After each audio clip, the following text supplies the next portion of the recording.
আপনার এই দীর্ঘ ২৪ বছরের ইন্সুরেন্স ক্যারিয়ারে আপনি দেখেছেন যে অনেক সফল বীমা সংগঠক রয়েছে, অনেক সংগঠন অনেক এগিয়ে যাচ্ছে। কিন্তু এর মধ্যেও কিছু সংগঠন দুর্বল হয়ে পড়ছে, কিছু সংগঠন পিছিয়ে পড়ছে, আবার কেউ এই বীমা পেশা থেকে হারিয়েও যাচ্ছে। যে কারণে স্যার আপনার কাছে জানতে চাইবো যে পিছিয়ে পড়া দুর্বল সংগঠনকে এগিয়ে নেওয়ার উপায় সম্পর্কে কিছু বলবেন স্যার। জি, ধন্যবাদ। আসলে শুধু গাছ লাগালে হবে না, গাছ লাগার পরে ফলটাও তো খেতে হবে। তবেই তো পরিপূর্ণ তৃপ্তি পাওয়া যাবে। বিষয়টা এমনই যে আমরা সংগঠন করছি, সংগঠন দুর্বল হয়ে যাচ্ছে, সংগঠন চলে যাচ্ছে বা সংগঠন হারিয়ে যাচ্ছে বা পেশা ছেড়ে চলে যাচ্ছে, যেন না যায়। এটার জন্য আমাদের কাজ করতে হবে। অবশ্যই সঠিক যে আমরা মাছ মারতে যেমন যখন যাই, জাল দিয়ে মাছ ধরা আমরা দেখেছি ছোটকালে। যদি জালে ফুটো থাকে তাহলে জাল মেরে মাছ ধরাটা বেকার। ফুটো দিয়ে সব বের হয়ে যায়। ঠিক আমাদেরকে যারা ইন্সুরেন্স পেশায় আমরা কর্মরত আছি, আমাদের খুব গুরুত্বপূর্ণ এই প্রশ্নটা যে আসলে আমরা সংগঠন যা করছি এটা যেন বেরিয়ে না যায়। যারা এই পেশায় ভালোবেসে আসছেন তাদেরকে ভালোবাসা দিয়ে যেন আমরা রাখতে পারি। যারা এই পেশায় আসছেন তাদের পরিবার পরিজন নিয়ে যেন তারা সাবলীল সুন্দরভাবে চলতে পারেন সেই ব্যবস্থাটা আমাদের করতে হবে।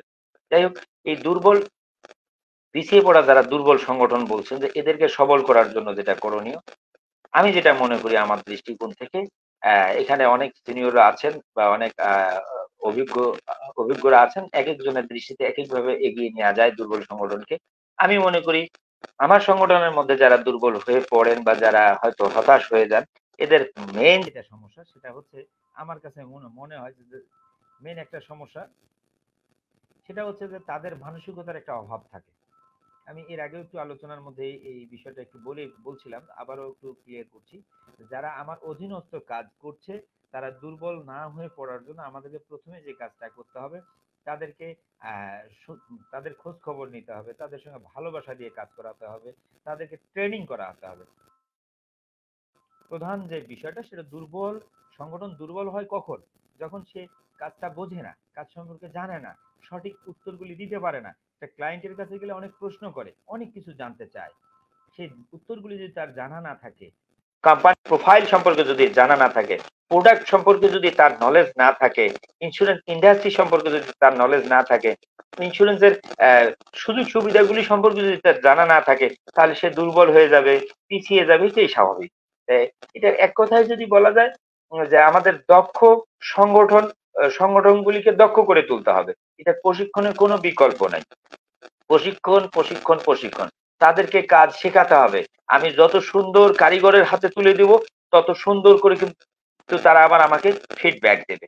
আমি একজন অদক্ষ কারিগরের কাছে যদি স্বর্ণ নিয়ে গিয়ে বলি যে, "তুমি আমাকে সুন্দর একটা মালা বানিয়ে দাও, সুন্দর একটা আংটি বানিয়ে দাও", দিতে পারবে না। কারণ সে তো ওই ওটা অদক্ষ, মানে ওইভাবে সে জানে না। আবার একজন দক্ষ কারিগর যদি তৈরি করে আমরা তার হাতে যদি স্বর্ণ দিয়ে বলি যে, "সুন্দর করে আমার একটা মালা বানিয়ে দাও", সুন্দর করে কিন্তু সে বানিয়ে দেয়। চমৎকার করে বানিয়ে দেয়। যে জায়গাটায় আসছি, মূলত প্রশিক্ষণের বিকল্প নেই। দুর্বল সংগঠনকে সবল করার জন্য প্রথমত তাদেরকে এই ইন্ডাস্ট্রিতে জয়েন করানোর পরে প্রথম কামটাই হচ্ছে আইডিআর এর যদি ৭২ ঘন্টার একটা প্রশিক্ষণ দিয়ে থাকেন, আমাদের বাংলাদেশে এখন অনেক ট্রেইনাররা আছেন যারা বেসিক ট্রেনিং গুলি দেন এবং তাদের মোটিভেশনাল ট্রেনিং গুলি দেন। তাদের বিভিন্নভাবে তাদেরকে ট্রেইন আপ করে দক্ষ করে গড়ে তুলছেন অনেক ট্রেনার আছে। এর মধ্যে আমাদের মাহমুদুল ইসলাম সাহেবও খুব দক্ষ, অভিজ্ঞ। তিনি ইতিমধ্যে অনেকগুলো বই লিখেছেন। এই বইগুলি পড়ে আমি কিছু বই পড়েছি। সব বই পড়ার সুযোগ হয়নি। আগামী দিনে হয়তো বাকি যেগুলি আছে পড়বো।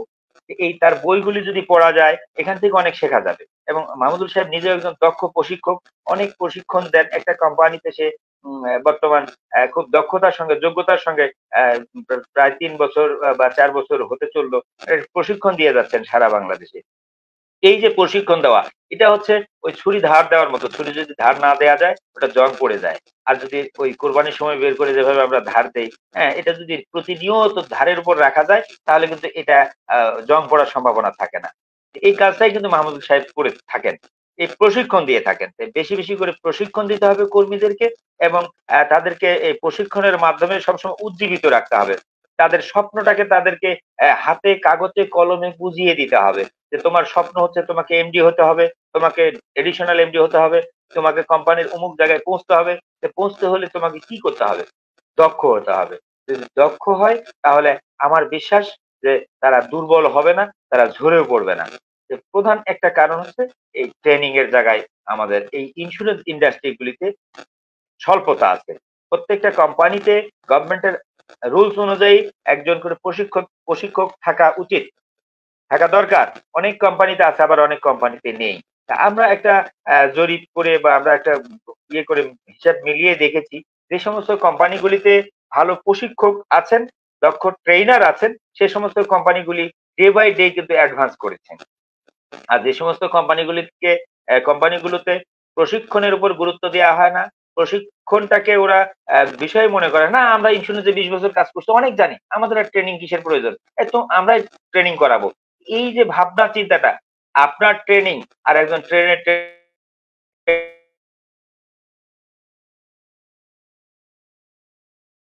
একই কথা আমি গিয়ে বলবো, একই কথা মাহমুদুল ইসলাম গিয়ে বলবে, কথা বলি, তখন আমি আমার সংগঠনকে উজ্জীবিত করার জন্য আমি আমার মতন করে ট্রেনিংটা করাই। আর মাহমুদুল ইসলাম সাহেব যখন ট্রেনিং করায় তখন কিন্তু তার ধারাবাহিকতা অবলম্বন করে ট্রেনিং করায়। ট্রেনিং এর প্রত্যেকটা জিনিসের যে একটা সিস্টেম আছে, ঠিক যারা প্রফেশনাল ট্রেনার তাদের কিন্তু একটা ধারাবাহিকতা থাকে।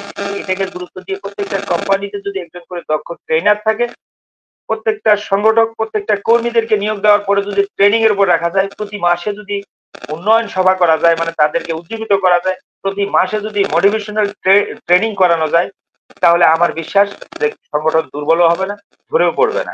আমাদের বড় একটা গ্যাপ হচ্ছে যে আমরা ওই ইন্স্যুরেন্স যা 20 বছরে শিখছি তাই অন্যদেরকে শেখানোর চেষ্টা করি।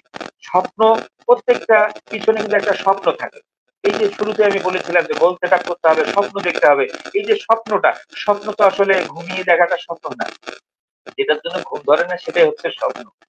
এই যে স্বপ্নটা তাদের মধ্যে দিতে হবে, এই স্বপ্নটা দেওয়ার জন্য তাদেরকে মোটিভেশনাল কোনো বিকল্প নেই, তাদেরকে মোটিভেশনাল ট্রেনিং পর্যাপ্ত দিতে হবে। কারণ আজকে হয়তো সে মাঠ কর্মী, কিন্তু তাকে চোখ বন্ধ করে আমি দেখাচ্ছি যে তুমি কোনো কোম্পানির এমডি হবা, এটা তো সে হয়তো কাল্পনিকতার মধ্যে আছে। এই কাল্পনিকতা যেন বাস্তবায়ন হয়, এটা ধারাবাহিক ট্রেনিং এর উপর যদি রাখা যায়, অবশ্যই একদিন আমাদের এই ইন্ডাস্ট্রিতে সফলতা আসবে। এক কথাই বলি, প্রত্যেকটা কোম্পানি এই ট্রেনিং সাইড থেকে স্ট্রং করে ট্রেনার নিয়োগ দিয়ে নিয়মিত প্রশিক্ষণের ব্যবস্থা গ্রহণের মাধ্যমে এই ইন্ডাস্ট্রি থেকে দুর্বল কর্মীদের সবল করা সম্ভব, ঝরে পড়ার হার কমানো সম্ভব, এবং এই পেশাকে মহান পেশা হিসেবে টিকিয়ে রাখা সম্ভব। এবং আজকে যারা শুরু করছে আগামী তারা এমডি হবে। এটাই যদি আমরা বাস্তবায়ন করতে পারি, তাহলে স্বপ্নটাকে যদি সুন্দরভাবে তাদের মনে লালন করাতে পারি, তাদের ধ্যানে জ্ঞানে যদি আমরা মগজে এটা ঢুকাতে পারি, আজকে আমরা যেমন এই 24 বছরে এসে ডেপুটি ম্যানেজিং ডিরেক্টর হয়েছি, আমাকে কেউ না কেউ স্বপ্ন দেখিয়েছে, আমি সেই স্বপ্ন লালন করেছি, সেজন্য আজকে কিন্তু আমি এই জায়গায় এসেছি। আমার হাত ধরে হাজার হাজার কর্মী নিয়োগ পেয়েছে, সবাই কিন্তু এই পেশায় নাই, কারণ আমি স্বপ্ন দেখিয়েছি, তো স্বপ্নকে লালন করাতে পারি। কেন? হয়তোবা যে কোম্পানিতে কাজ করেছি সেই কোম্পানি হয়তো সাপোর্ট করেনি, যে ম্যানেজমেন্টের সঙ্গে কাজ করেছি সেই ম্যানেজমেন্ট হয়তো সাপোর্ট করেনি, যে কোম্পানিতে কাজ করেছি তারা হয়তো সুযোগ সুবিধা দেয়নি, এই কারণে হয়তো শতভাগ এটা সম্ভব হয়ে ওঠে না। তবে এখন থেকে আমি এই প্ল্যাটফর্মের মাধ্যমে সকল ইন্স্যুরেন্স কোম্পানির পরিচালনা পর্ষদ, ব্যবস্থাপনা ম্যানেজমেন্টকে আমি উদাত্ত আহ্বান জানাবো যে আপনারা এই ডিপার্টমেন্টটাকে, ট্রেনিং ডিপার্টমেন্টটাকে গুরুত্ব দেন এবং সিনিয়রদেরকে সাপোর্ট দেন, তাদের মাধ্যমে তাদের জুনিয়রদেরকে তারা সাপোর্ট দেন। এইভাবে এই ধারাবাহিকতা অব্যাহত রাখলে আমাদের এই পেশা থেকে, এই মহান পেশা থেকে কর্মী ঝরে যাওয়ার হার কমে যাবে এবং তারা স্বপ্ন দেখা শুরু করবে। একসময় এই পেশায় মানুষ লাইন দিয়ে আসবে।